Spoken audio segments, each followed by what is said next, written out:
Hi everyone. I'm gonna end up doing the Delphi reading in 2 parts because my battery died. I guess I didn't pay attention with all the work I've been doing today, and I did so good on the video. I don't want to redo it. So I'm gonna continue the reading, part 2.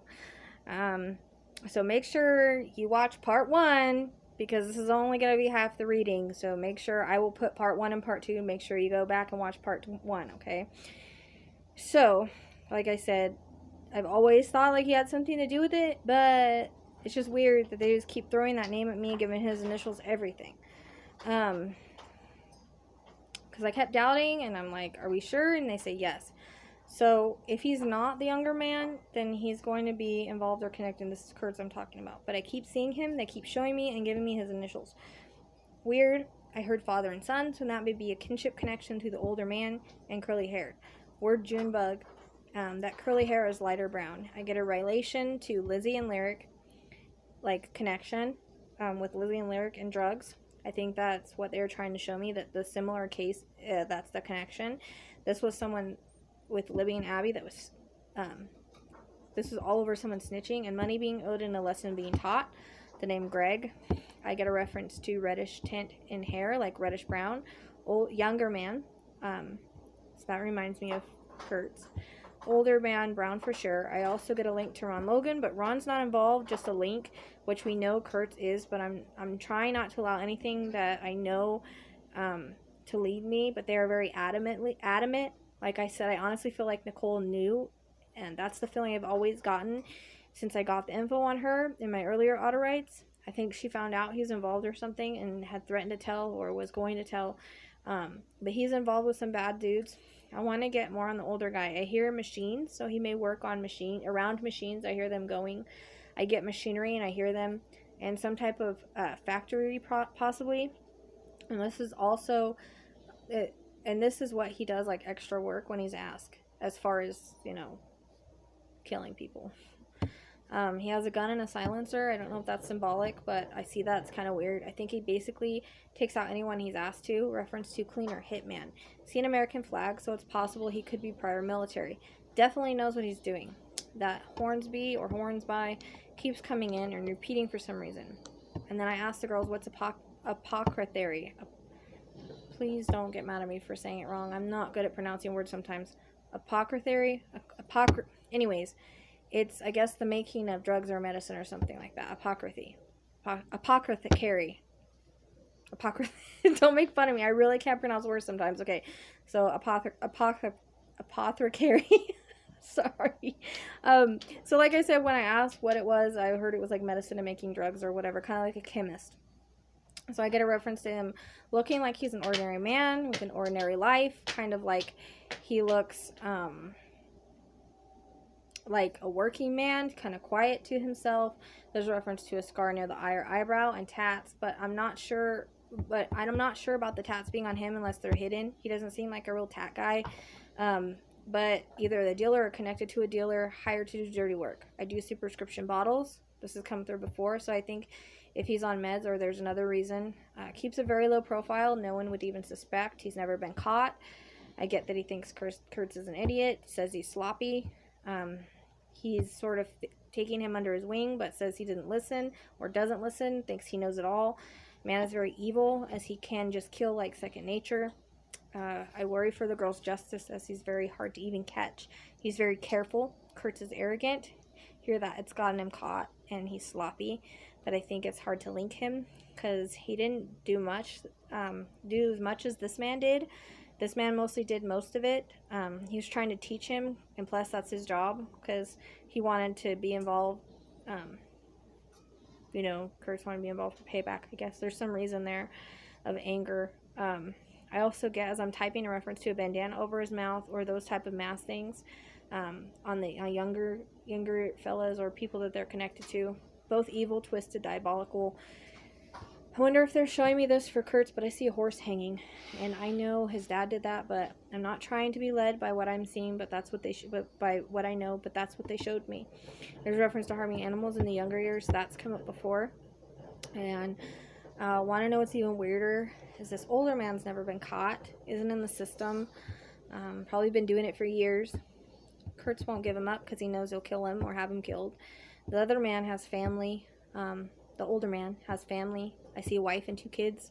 Definitely a son and I think a daughter. I see them younger, but they may not be anymore. I think that the curly hair is like a son or is a son, stepson, something like that. Does the older man does this work and no one even knows? He's one they call when they want things done. This was not a random act. He watched their account. He knew he knew where they would be. Okay, so I heard shifting gears again, like in a truck, like I did before. So he may drive a truck for a company that he works for, not necessarily cross country, but something in the work with the machines. Last one anyone would suspect, family man. He's not been abusive to his wife that I know of, or that I can tell. I think to give himself away, he seems normal with a normal job. This is just a job to him. Here he never should have been a snitch. Never should have screwed us. Lesson learned. Now isn't it? I get he's employed by different gangs and mafia. I know this all sounds off the wall, but you guys would be surprised at what goes on in this world. Nothing surprises me anymore. So I don't think the girls are going to give exact name due to safety unless it's one that they've given. But I think he doesn't seem the type. He seems like a normal guy. He does have a white truck with a loud motor. I get he doesn't even lose his temper unless he's put himself in the mood for work. So there's the dual personality kind of thing. Trained assassin who may also be linked to dealing or be the owner of an operation. Those that make, I get a reference to a meth lab. He can control this. It's only business to him. It doesn't matter if it's kids or not. He's only doing what he's told and he gets taken care of. Cops aren't on his back. He works for some powerful people, also a mentor in that he does what he does, like he mentors others to kind of follow in his footsteps. That's coming before. He has stacks of money hidden. He's mentors those up and coming.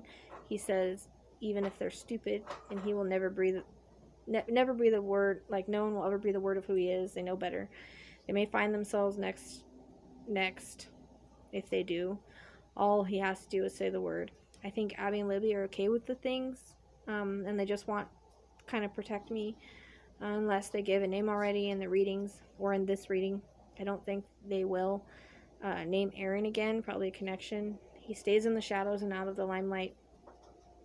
Only his employers know who he is. I get the name Jim as where I'm reading this as well. I know that's came before, but who he is, there's a cursive R, so I don't know if that's a connection to his work or not. I've gotten that before. Also validates what I've gotten prior. I don't know why I'm getting a snake again. I've gotten that before too. I think it's, unless it's a logo or a tat or something. Also swords crossed. Gotten that before too. I get the name Harry. I don't know if it connects here or not. Also the name Glenn. To remind you, names can be first, last, middle, or connection. Business street. In front of my throat was hurting at this time. That must be Libby. If you guys have seen my auto writes, I kind of describe all the same stuff before it was ever released. They just want to thank everyone for the love and support that's been shown in their memory. Get a reference to those lanterns that you float. So I don't know if it'll be on an anniversary or something that's coming up. I still get like their berries and flowers, and they show me that, and they're happy and they're not forgotten, and many things being done in their name. I get a reference to a scholarship and a reference to Libby's art being displayed or put up or something, and she knows about the softball field, and she says she likes the idea of that, the youth and girls like that, the idea for the youth and girls like them. She says to the family not to feel guilty. She says her dad struggles with guilt, and we all make mistakes. She says why they don't blame him. She states they're okay, and I'm not sure if this will ever come to light. As many ways, he's untouchable. He knows how to hide his tracks, and he's been really good at what he does. He continues to do the dirty work for those that he's hired to, no matter who they may be. He's just an evil SOB.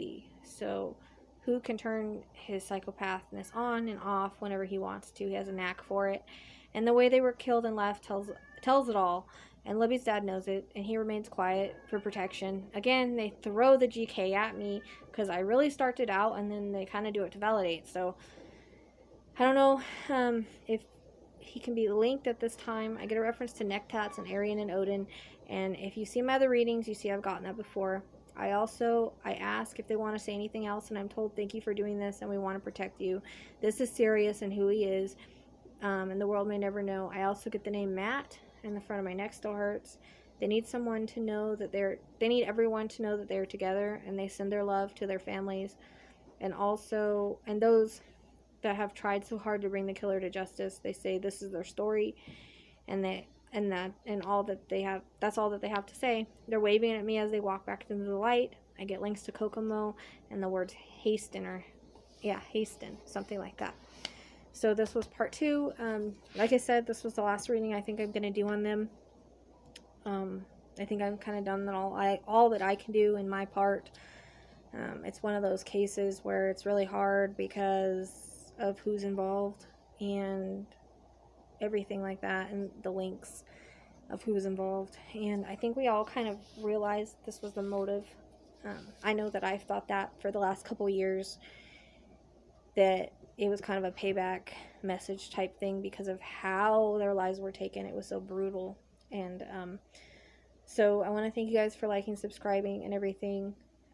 If you haven't joined the group, please do so. The Psychic Sleuth podcast. And if you need to message me, gentleheartreadings@hotmail.com or thepsychicsleuth@gmail.com.